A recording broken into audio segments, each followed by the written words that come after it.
I've never experienced anything like it. I've played so many interesting people, and I'm just so grateful for all the things I've ever done. But there is something so specifically emotional and like just deep rooted tied to this project for me.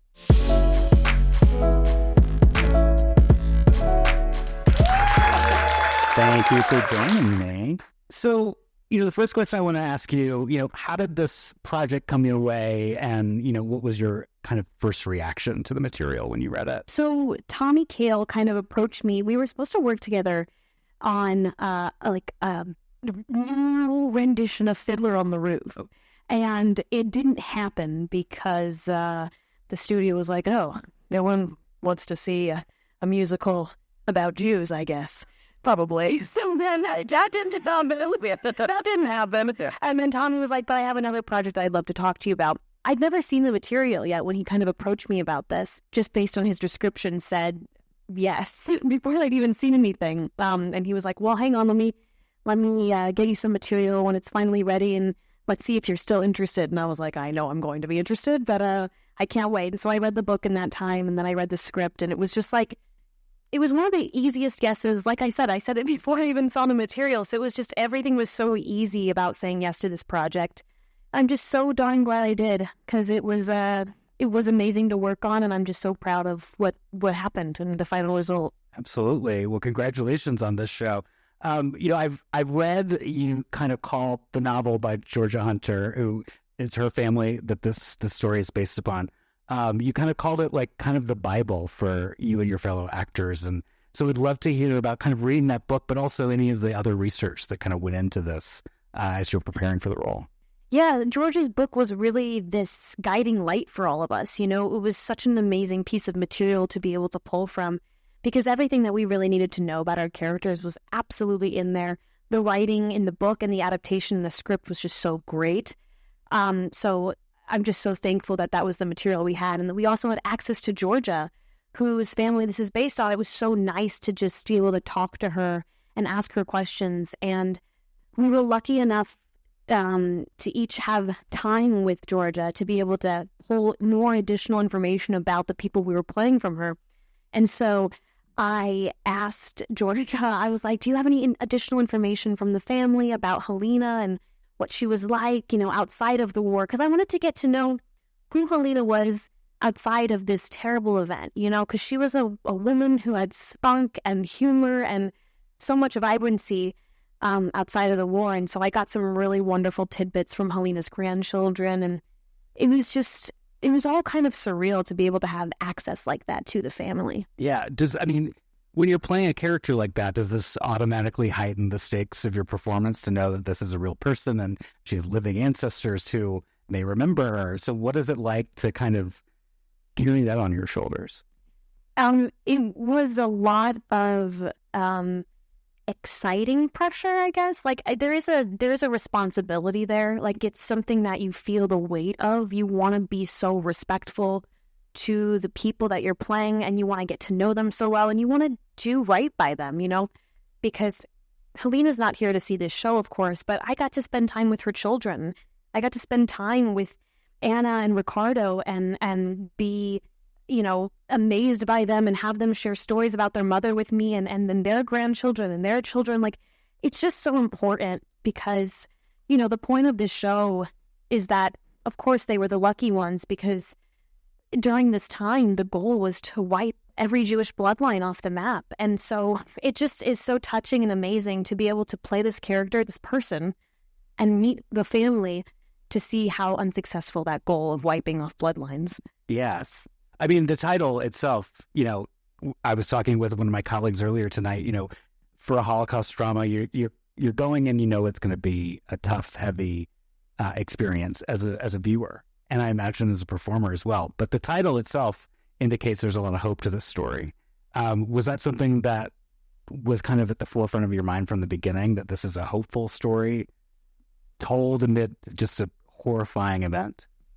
There was always that guiding light, kind of like what we said with George's book. Of course, we know we're telling a story where the people we're playing, they survive, and that's so wonderful. But there's also something like really interesting about knowing that, but playing people who have no idea what's going to happen to them. So, I know that they all survive in the end, but there's so many scenes that are just so rough and so heavy and sad and just terrible things are happening. And the people that we're playing, they don't know that they're going to make it out of the situation. And so making sure to implement that, not foreshadow, even though of course the audience already knows too that they do survive. That was really an interesting thing to play with. Of course, most shoots, every single project shoots out of order. So that was always something to keep in mind as well with where we were shooting, where we were in the story. Well, I'm kind of curious about that because, I think this first episode is really interesting because you get to see the family dynamic. You get to see the individual interactions that all the characters have with one another and the different relationships they have. Every family member has a different relationship with everyone in their unit. So what was it like to kind of build that family kind of behind the scenes while also knowing you'd be separated for a lot of the show? You're kind of in and out of order. What was that like working with your fellow ensemble members? It was so fun. I mean, it was just so nice because this is a real testament to Tommy and Erica, our showrunner, and everybody who had a hand in casting, and Fiona, our lovely casting director, because they just picked the most talented people in the world and also the kindest people in the world. So we had about 2 weeks before we shot to kind of rehearse together and get to know each other, and it became really fast, like family. And, there's a lot of us who get separated and we don't get to shoot very much together. For example, Henry Lloyd Hughes, who plays Gennick, and his wife in the show Herta, Moan Rosenblatt, I didn't really see them on set ever, but I was hanging out with them all the time offset. So we really kept tight and kept up hanging out all the time, which was amazing. But one of the other elements to that, which was I got to experience their performances for the first time as a viewer, because I wasn't there to see any of it. And it was just so moving and shocking. And everyone in the show is so beyond talented and nice. And it's just, you don't really get that combination very often. We were really blessed to have this. I don't know. It was perfect, really. Yeah. Well, it sounds like you're making family behind the scenes. It's pretty incredible. And because of that, there's this element of when there's scenes where we're talking about missing each other, there's a real, you pull from your real life, of course, and what you can relate to the character, but also we became so close. You pull from missing that actual person that you've developed a lovely relationship with, and it becomes real, and that was really special. Yeah. I always like to ask this question, any actor, kind of how every actor's process is very different and sacred in a way. But, when an actor goes into a role like this, their work, the day job is very intense, the material you're working with. How do you kind of leave, or do you leave work at work and kind of decompress at the end of the day, especially with something like this, which it's, very harrowing? Yeah. Sometimes I'm definitely not, I'm not a method actor, and I'd applaud anyone who is, because that is tough. I am able to go home and reset for the most part.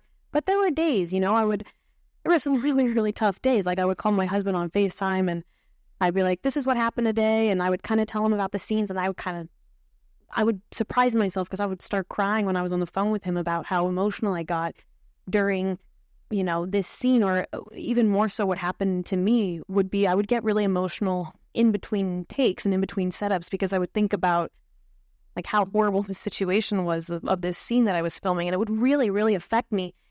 And so this show in particular surprised me with moments that I wasn't able to totally shed the skin when I got home, because normally I'm just immediately able to kind of shed the day. I don't think too much about a take I didn't like. I'm good about just being okay, what's done is done. But the show got me a lot of times and surprised me. Yeah. Was that something bonding with your co-stars over? I imagine everyone kind of had that experience that they had to kind of shake off too. Absolutely. Again, that was a huge part of the reason we became so close. Another thing too is I don't know about anyone else, but when I feel emotional or I cry or something, there's in front of people, there's a sense of shame that comes with that. of course, like in a scene, like, no, it's my job. I'm really in the moment. That's wonderful. But like outside of a scene or in between a take, if I like stay emotional or I am emotional, I feel this sense of like, oh, this is so shameful. Like, this is so embarrassing. Why am I so emotional? But not with this show, because I think that we just were this like great support system for each other. Every single person had at least one moment or more where we got emotional at different times, and it surprised us all. And we were there for each other. We'd hold each other, not just the cast, but the crew too. We would really lift each other up, and there was no shame. And that was a really freeing feeling to be like, I'm really emotional, but like, I don't feel bad about it because I'm around people who like get it. Absolutely. You know, the Helena, her character is so alive, for lack of a better word, just like a big personality, very spunky. It brings a really incredible levity to this very heavy show. So I'm curious, what were the conversations like with the directors and showrunner about how to kind of modulate how much of like a lighthearted mood to have in a certain scene to kind of counterbalance this very kind of heavy material? Helena was always kind of the spunkier one in the family by nature in real life. And so a lot of the scenes that have levity to them are things that really happened. This is like me telling Mila, no Jewish eyes. Like, it's funny, but it's also horrible. But like, that's actually like something that really happened in real life. And they took that and implemented it in the story. But everything I learned about Helena's personality, one of the tidbits that like, I was like, I'm not going to share this, but you guys are fun. I'll share it. Her grandkids were like, I was like, tell me something about your grandmother. And they were like, she never wore a bra. And I was like, okay, like, that's an interesting fact. I love it. But like, they were kind of just telling me all these fun facts about her, about like her sense of humor and what a free, wild spirit she was. And as much as it's funny and it's like really cute, it also gave me a really good idea of like this person who actually has so much like love of life and freeness to her. Like, what would she be like during this harrowing time? And like, how would her personality adapt and change? And so, Helena was really just like this light of a person. And so we see throughout the whole series her light really dim, and it breaks our hearts. And then we see her get it back. And I really love playing with that side of her, because that's, I want to honor who she really was. And she had a lot of light. Yeah, it's just a full persona, I suppose. Yeah, kind of tagging onto that, like when you're playing a real person, I know I've asked you this question already, like the kind of responsibility you have, but when you're kind of creating a character as an actor and you have, what you read on the page and what your perspective of this person is versus the people that you're talking to who really knew her, how do you kind of meld those things together yourself and bring in what you wanted to bring in as an actor while also keeping those kind of realistic elements in the back of your mind? That's a really good question that I wish I had like some like amazing eloquent answer for. But like, the truth is that the writing was so great. It was all so there. And my job was like made so much easier because of that. And I also do truly feel that like 90% of acting is reacting to the situation that you're put in. And the actors that we were blessed to be with were so amazing. And so, of course, I did my prep. Of course, I did my notes. Of course, I did my research. But of course, I left room for spontaneity. Like, I knew who Helena was. I had researched and studied her and really, gone deep, and not just Helena and the family, but this period of time, of course. And I felt really confident in my knowledge enough to like let myself have these moments where I wasn't overthinking exactly how I wanted to say these things or what exactly the inflection I wanted to bring light to this. Like, I really wanted to just be there in the present. And I do think that, the research that I did prior allowed me to have that spontaneity. Yeah. And again, like with a period piece, I imagine all the crafts that are around you kind of puts you in that place. I mean, from the costume design to the production design and the hair and makeup, like how much of that is a part of your process in finding a person? It's really big. I think too, like with a period piece specifically, like it's such a specific look. And when you put that on and when you have the hair and not just the hairstyle, but also Helena passed as Aryan. And so they decided to lighten my hair to make me look more Aryan. And so like when you have that and you have the hairstyle and you've got the red lip and you've got this beautiful 1940s dress and we're wearing real undergarments from the 40s, like it all helps so much. There's no piece of this that I could have done alone. And every piece was so essential to building Helena. Yeah. You talked about, you sort of talked about when you were talking with Tommy Kail about doing Fiddler, which I still am hoping for. Yeah, right. Exactly. Big fan. That's what I was going to play. Yeah. But you know, you're Jewish. A lot of most of the cast members on the show are Jewish, and I'm curious, like, what about that element was so important for you, and how much of your own, you know, kind of family background did you bring into this show? You know, I think that one of the best parts about being an actor is that we play people that maybe sometimes we have nothing in common with. And so I do think that when actors who aren't Jewish play Jewish people, that's wonderful. I think it's great. I love it. But to have an all Jewish cast was like, there's really something so special about it. I've never experienced that before. And it brought a different feel. You know, everyone had such a personal, like, ferocious tie to this and this feeling, and that was so special. And, you know, I've said this before, but it's true. It's like when you are Jewish, the thing that you bring to this from your own family, for my case anyway, is like, I don't remember the moment I learned about the Holocaust. You know, like I didn't like go to school one day and come back and be like, oh my God, this horrible thing I just learned today. Like when you grow up Jewish, you just know about it. And so there's something like that's like deep in there in you that you're just so connected to, that you've always known and you always feel, and the heaviness of it and the weight of it, and just bringing that into this show. Like I've never experienced anything like it. I've played so many interesting people and I'm just so grateful for all the things I've ever done, but there is something so specifically emotional and like just deep rooted tied to this project for me that I it's hard to explain other than like it's just in my roots. Yeah. Did you ever expect to do something about this subject matter, or was that ever anything, you know, kind of on your radar as something to achieve as an actor? Absolutely. Yeah. It's something that I've always wanted to find the right thing that feels right. You know, I mean, I think that there's a lot of wonderful projects out there about World War II, and there's a lot of amazing tellings from different perspectives that are real stories and some that are fictionalized. And but I couldn't be prouder that this is the one that I got to be part of. Yeah. Kind of last question for you. Is there? Thank God I can't believe this. I'm like, I feel like I'm like. I saw you get laced up by stage. I was like, we got to get this movie. Every question I answer, I'm like, does it seem like I'm taking shallow breaths? Because I am not. Well, we'll lay you out soon. But, you know, is there, if you can think of like one thing, one message, one, you know, kind of guiding light from this show that you hope an audience member takes from it?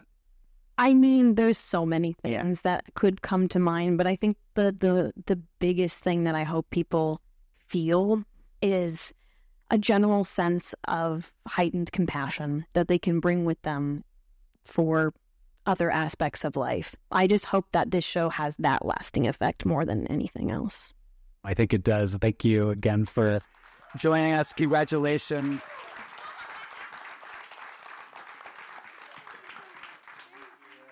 Thank you so much.